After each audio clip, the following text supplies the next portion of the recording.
BSDLA 135 की तैयारी कर रहे हैं और आपके पास समय बहुत कम है तो इस वीडियो को बिल्कुल भी स्किप मत कीजिए, क्योंकि आज मैं आपको बताने वाली हूँ BSDLA 135 के ऐसे टॉप 5 मोस्ट इम्पॉर्टेंट क्वेश्चंस जिसमें से कई प्रश्न जून 2026 की परीक्षा में आने की पूरी संभावना है।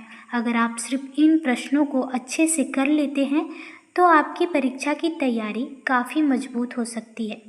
नमस्कार दोस्तों, आपका स्वागत है हमारे चैनल में। अगर आप इग्नू के छात्र हैं और एडमिशन, री रजिस्ट्रेशन, एग्ज़ाम, रिज़ल्ट, असाइनमेंट और इम्पॉर्टेंट क्वेश्चंस की सटीक जानकारी सबसे पहले पाना चाहते हैं तो अभी चैनल को सब्सक्राइब करें और बेल आइकन को ऑल पर सेट कर दें ताकि कोई भी महत्वपूर्ण अपडेट आपसे मिस ना हो। तो चलिए जानते हैं वो कौन कौन से क्वेश्चंस हैं। पहला क्वेश्चन है हिंदी लिपि एवं वर्तनी का मानकीकरण। हिंदी भाषा की शुद्धता, एकरूपता तथा प्रभावी संप्रेषण के लिए हिंदी लिपि एवं वर्तनी मानकीकरण अत्यंत आवश्यक है। मानकीकरण का अर्थ है भाषा के लेखन में ऐसे निश्चित नियमों का निर्धारण करना जिन्हें सभी लोग समान रूप से अपनाएं। हिंदी की लिपि देवनागरी है जो वैज्ञानिक एवं ध्वन्यात्मक लिपि मानी जाती है। समय के साथ हिंदी के प्रयोग में वृद्धि हुई जिससे वर्तनी में एक रूपता लाने की आवश्यकता महसूस हुई। हिंदी वर्तनी के मानकीकरण का प्रमुख उद्देश्य भाषा को सरल, स्पष्ट और त्रुटि रहित बनाना है। यदि एक ही शब्द को अलग अलग ढंग से लिखा जाए तो भ्रम की स्थिति उत्पन्न होती है। इसलिए केंद्रीय हिंदी निदेशालय तथा अन्य भाषा संस्थानों में वर्तनी संबंधी मानक नियम निर्धारित किए हैं। हिंदी वर्तनी के प्रमुख नियमों में संयुक्त अक्षरों का सही प्रयोग, अनुस्वार एवं अनुनासिक का उचित उपयोग, विराम चिन्हों का सही प्रयोग तथा विदेशी शब्दों के मानक रूपों का प्रयोग शामिल है। उदाहरण के लिए हिंदी के स्थान पर हिंदी, प्रदर्शनी के स्थान पर प्रदर्शनी नहीं लिखा जाएगा। इसी प्रकार अनुस्वार का प्रयोग ध्वनि के अनुसार किया जाता है, जैसे संबंध, संपत्ति, संगठन आदि। देवनागरी लिपि की विशेषता यह है कि इसमें प्रत्येक ध्वनि के लिए पृथक वर्ण उपलब्ध है। स्वर और व्यंजन दोनों का स्पष्ट विभाजन है। लेखन और उच्चारण में समानता होने के कारण इसे वैज्ञानिक लिपि माना जाता है। देवनागरी में बाएं एवं दाएं लिखा जाता है तथा शब्दों के ऊपर शिरोरेखा का प्रयोग किया जाता है। मानकीकरण के लाभ अनेक हैं। इससे सरकारी कार्यों, शिक्षा, साहित्य, पत्रकारिता तथा संचार माध्यमों में भाषा का एक समान रूप स्थापित होता है।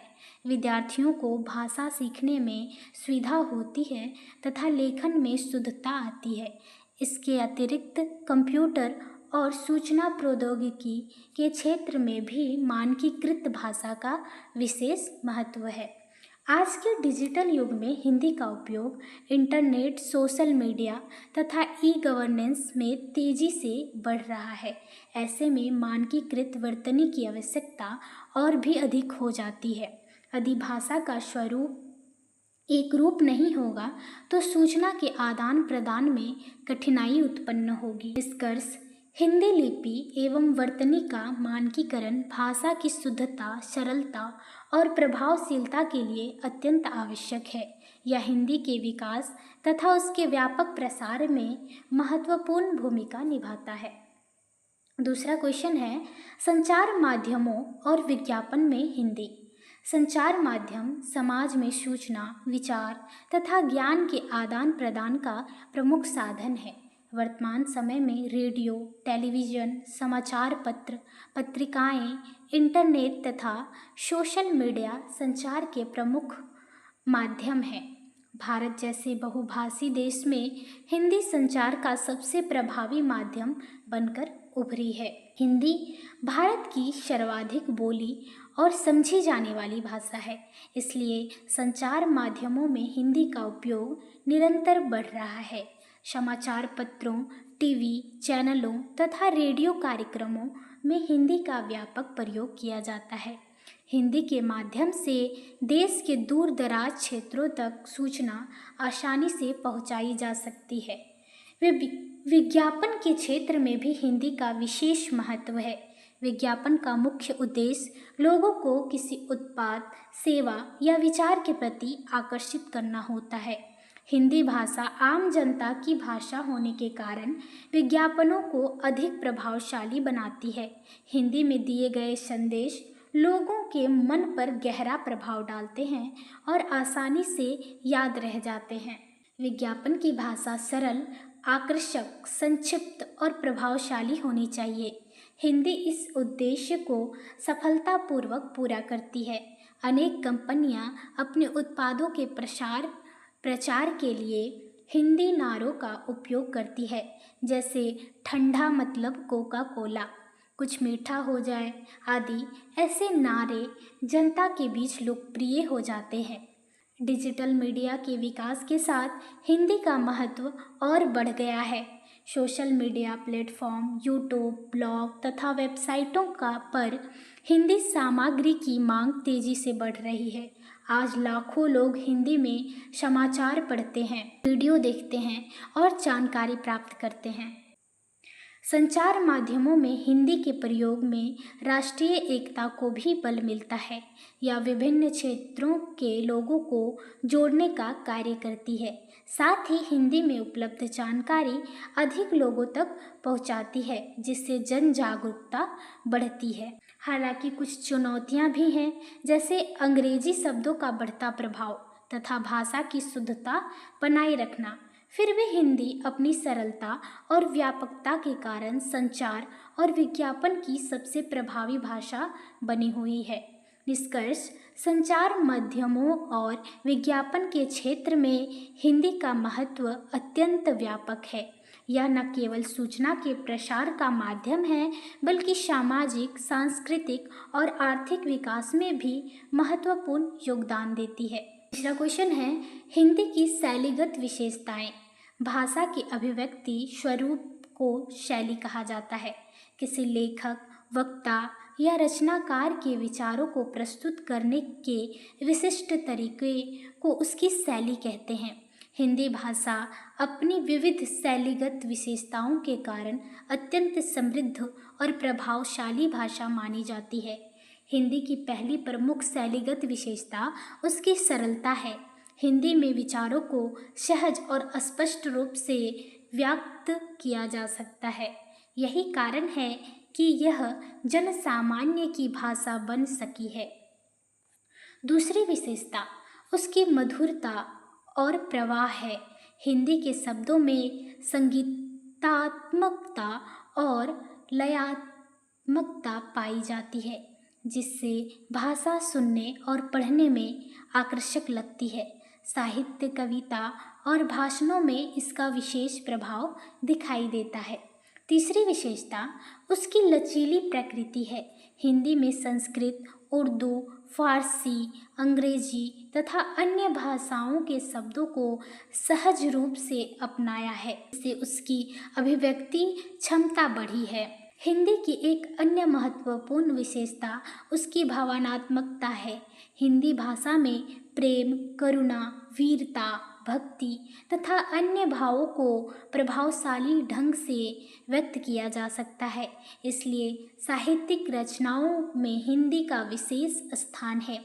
शैली के विभिन्न रूप भी हिंदी में पाए जाते हैं, जैसे वर्णनात्मक शैली, व्याख्यात्मक शैली, भावनात्मक शैली, संवादात्मक शैली तथा आलोचनात्मक शैली। प्रत्येक शैली का प्रयोग विषय और उद्देश्य के अनुसार किया जाता है।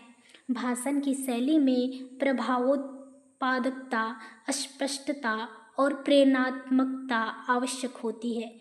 पत्रकारिता की शैली में संक्षिप्तता और तथ्यपरकता को महत्व दिया है, जबकि साहित्यिक शैली में सौंदर्य और कल्पनाशीलता का प्रमुख होती है।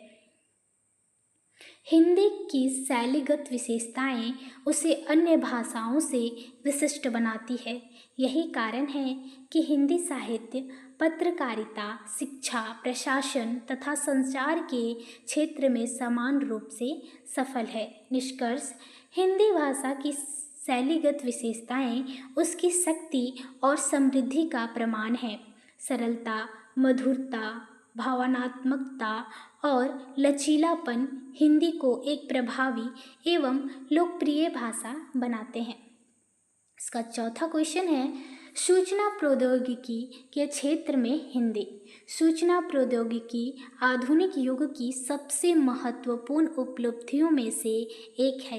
कंप्यूटर, इंटरनेट, मोबाइल फ़ोन तथा डिजिटल संचार के माध्यम से सूचना का आदान प्रदान अत्यंत सरल हो गया है। इस क्षेत्र में हिंदी का महत्व निरंतर बढ़ रहा है। प्रारंभ में सूचना प्रौद्योगिकी पर अंग्रेजी का प्रभुत्व था, लेकिन तकनीकी विकास के साथ हिंदी का प्रयोग भी तेजी से बढ़ रहा है। आज कंप्यूटर, मोबाइल और इंटरनेट पर हिंदी में कार्य करना संभव है। यूनिकोड तकनीक के विकास ने हिंदी को डिजिटल मंच पर मजबूत स्थान प्रदान किया है। हिंदी में email, blog, website, social media post तथा ऑनलाइन समाचार आसानी से उपलब्ध है। गूगल, यूट्यूब, फेसबुक और अन्य डिजिटल प्लेटफॉर्म हिंदी भाषा का समर्थन करते हैं। हिंदी भाषी लोगों को अपनी भाषा में जानकारी प्राप्त करने की सुविधा मिली है। ई गवर्नेंस के क्षेत्र में भी हिंदी का व्यापक उपयोग हो रहा है। विभिन्न सरकारी वेबसाइटें हिंदी में सेवाएं प्रदान कर रही है। इससे ग्रामीण और सामान्य नागरिकों के लिए सरकारी योजनाओं की जानकारी प्राप्त करना आसान हो गया है। शिक्षा के क्षेत्र में हिंदी माध्यम से ऑनलाइन पाठ्यक्रम, डिजिटल पुस्तकें तथा ई लर्निंग सामग्री उपलब्ध कराई जा रही है। इससे शिक्षा का प्रसार अधिक व्यापक हुआ है। हालांकि तकनीकी शब्दावली की जटिलता तथा अंग्रेजी की प्रभाव जैसे चुनौतियां अभी भी मौजूद है, फिर भी हिंदी के विकास के लिए निरंतर प्रयास किए जा रहे हैं। निष्कर्ष, सूचना प्रौद्योगिकी के क्षेत्र में हिंदी का भविष्य अत्यंत उज्जवल है। डिजिटल भारत के निर्माण में हिंदी महत्वपूर्ण भूमिका निभा रही है और आने वाले समय में इसका महत्व और बढ़ेगा।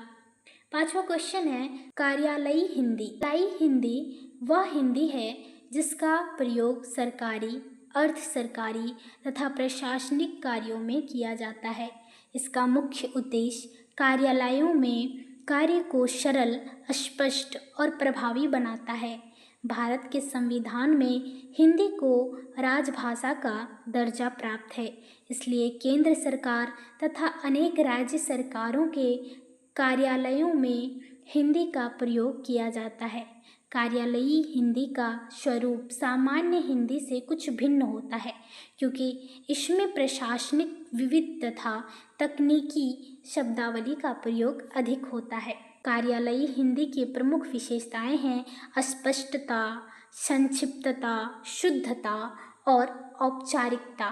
कार्यालयी पत्र, ज्ञापन, अधिसूचना, प्रतिवेदन, आदेश तथा कार्यालयी टिप्पणियां भी इसी भाषा में लिखी जाती है। कार्यालयी हिंदी का उद्देश्य सरकारी कार्यों को जनता तक उनकी भाषा में पहुंचाना है। इससे प्रशासन और जनता के बीच बेहतर संवाद स्थापित होता है। हिंदी के प्रयोग में आम नागरिक सरकारी सूचनाओं को आसानी से समझ सकते हैं। कार्यालयी हिंदी के अंतर्गत पत्राचार, फाइल लेखन, रिपोर्ट लेखन, कार्यालय आदेश, बैठक, कार्यवाही तथा नोट शीट लेखन जैसे कार्य शामिल है। इन सभी में भाषा का स्वरूप औपचारिक और तथ्यपरक होता है। राजभाषा विभाग तथा विभिन्न सरकारी संस्थाएं कार्यालयी हिंदी के प्रचार प्रसार के लिए प्रशिक्षण कार्यक्रम आयोजित करती है। हिंदी पखवाड़ा, कार्यालय और प्रतियोगिताएं भी इसी उद्देश्य से आयोजित की जाती है। आज डिजिटल प्रशासन के युग में ई ऑफिस और ई गवर्नेंस के माध्यम से कार्यालयी हिंदी का महत्व और बढ़ गया है। सरकारी वेबसाइटों तथा ऑनलाइन सेवाओं में हिंदी का प्रयोग नागरिकों की सुविधा को बढ़ाता है। निष्कर्ष, कार्यालयी हिंदी प्रशासनिक कार्यों का महत्वपूर्ण माध्यम है। यह राजभाषा नीति के क्रियान्वयन में सहायक है तथा प्रशासन और जनता के बीच प्रभावी संचार स्थापित करती है। हिंदी के व्यापक प्रयोग से प्रशासन अधिक जनोन्मुख और लोकतांत्रिक बनता है।